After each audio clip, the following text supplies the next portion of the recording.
3名朝鲜叛军伪装成军官走进安保局长的办公室，掏出 biu 枪，2枪将局长射杀。紧接着，其余同伙立即对平壤中心广场展开了突袭。一番扫射后，朝鲜总参谋长和政治局长当场嗝屁。随后，叛军头领安排手下伪装成韩军，从驻韩美军基地里劫持了一辆火箭弹发射车，对准70公里外的朝鲜工业园区，嗖地发射出一枚 MLRS 子母弹。而此刻，朝鲜总委员长正在工业园区内视察。就在他接受园区人民的夹道欢迎时，一名小女孩无意间瞅了眼天空，随后脸上的笑容便戛然而止。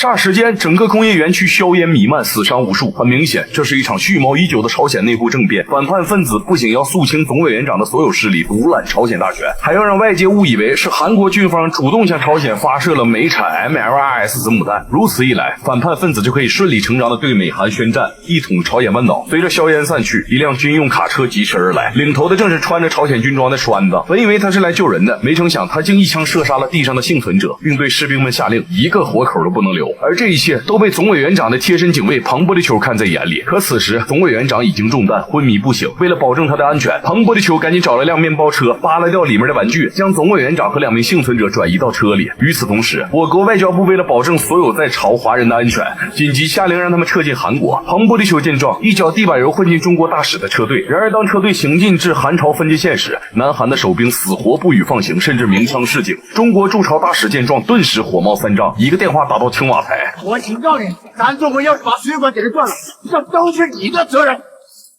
你这还说？哎，领导，守卫士兵接过电话一听，瞬间怂了，麻溜打开肛门予以放行。就这么事儿，庞波利丘跟随着车流混入南韩境内。然而经过一路的颠簸，总委员长身上的伤口开始血流不止。为了确保总委员长的生命安全，庞波利丘只好闯进附近一家诊所，掏出枪逼迫值班的女医生进行抢救。直到看到总委员长暂时脱离了生命危险，庞波利丘终于松了口气儿。随后赶紧掏出随身携带的军用卫星电话联系上级，将自己所处的位置以及总委员长的情况如实汇报。但他不知道，发动朝鲜政变的正是自己的顶头上司，朝鲜军队的总司令。得知总委员长还没死，总司令立即命令庞波利丘将其看好，并告诉他接应的人马上就到。很快，一辆闷闷车停到诊所门口，然而从车上下来的竟是在工业园区屠杀同胞的栓子和2名叛军。意识到情况不对，庞波利丘抄起一把手术刀藏进袖口。果然，当庞波利丘把他们领进诊所，身后的叛军立马掏出 biu 枪，轻轻上膛。而这细微的声音根本逃不过庞波利丘的耳朵。只见他瞬间亮出袖口里的手术刀，握在手里，紧接着猛地转身，粗2刀便将3人直接放倒。完后他让医生和2名朝鲜女孩将总委员长紧急转移到诊所的救护车上。谁知庞波利丘刚把救护车倒出车库，栓子突然恢复了意识，冲出诊所，对着救护车疯狂 biu。庞波利丘见状，猛打方向盘，一脚地板油迅速开了。当朝鲜总司令得知栓子计划失败，顿时气完不了。但为了不耽误统一朝鲜半岛的宏图大业，他立刻通过国际频道向外界发布，朝鲜将正式对美韩进行宣战。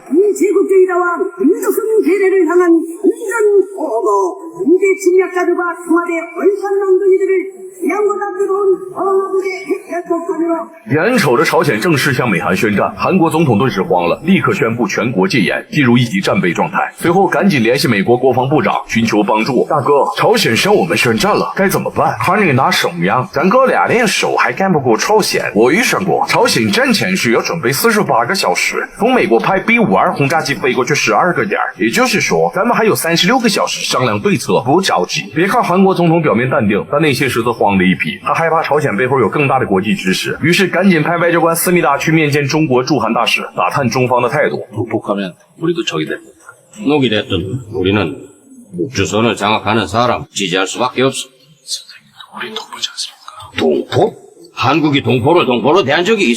철삼는 교포고 못 살면 외국이 아니요? 내 비록 조선족 출신이지만 난 100% 중국 사람.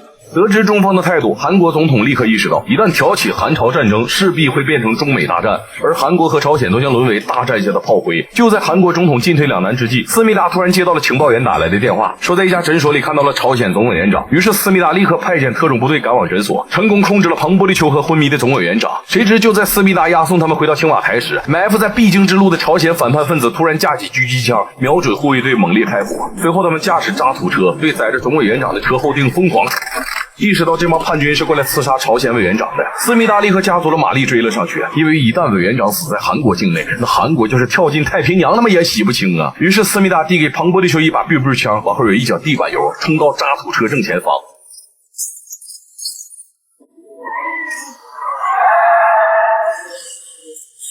解决掉叛军，朝鲜总委员长被迅速送往韩国军区医院。而当庞波利丘回想起这3次暗杀，他渐渐开始怀疑这一切的始作俑者是自己的上司，因为每次暗杀都是在自己汇报位置之后发生。可还没想明白上司为什么要置总委员长于死地，6架朝鲜无人机突然对青瓦台展开了轰炸，韩国总统顿时吓嘚了，以为是朝鲜发起了进攻，于是把大部分驻守在医院看护朝鲜委员长的部队调回到青瓦台。而当庞波利丘和思密达看到医院周围只剩下几名岗哨卫兵时，立刻意识到不对劲。果然，韩国部队前脚刚走，一辆可疑的救护车就停到了医院门口，声称韩国总统中弹，急需抢救。谁知哨兵刚呲盖一下打开车门，叛军举起冲锋枪打了一个措手不及。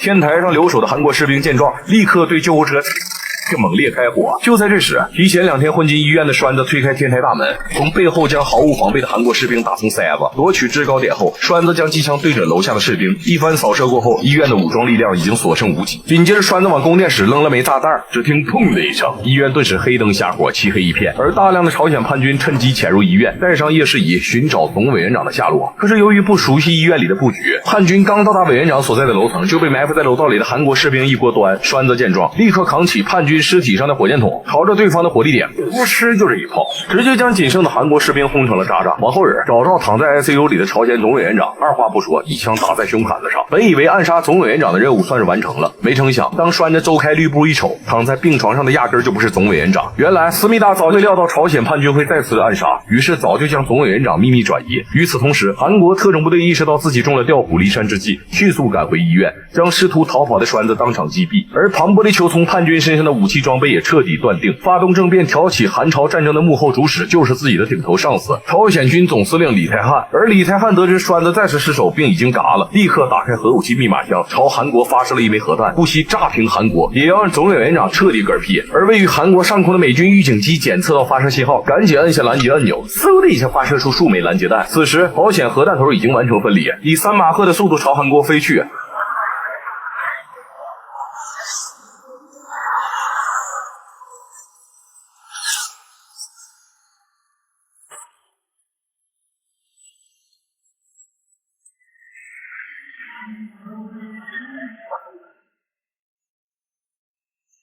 危机虽然暂时解除，但庞波利丘作为跟随李泰汉30年的部下，深知他不杀死目标绝不会善罢甘休的作风。于是为了总委员长的安全和朝鲜半岛的和平，庞波利丘决定返回朝鲜，对李泰汉进行斩首行动。为了确保万无一失，他让思密达准备一块具有定位功能的手表，一旦斩首计划失败，就对定位上的位置进行轰炸。随后庞波利丘毅然决然地钻进冷战时期留下的密道，回到朝鲜，直奔部队指挥室，当着众多军官的面挟持李泰汉，将枪抵在他的脑瓜篮上。完后日，庞波利丘告诉众人，核战争并不能统一朝鲜半岛，只会让韩朝两国生灵涂炭，最终沦为大国斗争下的炮灰。说罢按下手表上的定位器，做好了和李泰汉同归于尽的准备。韩国收到定位坐标，立刻派出 B-52轰炸机对准目标发射出4枚钻地导弹。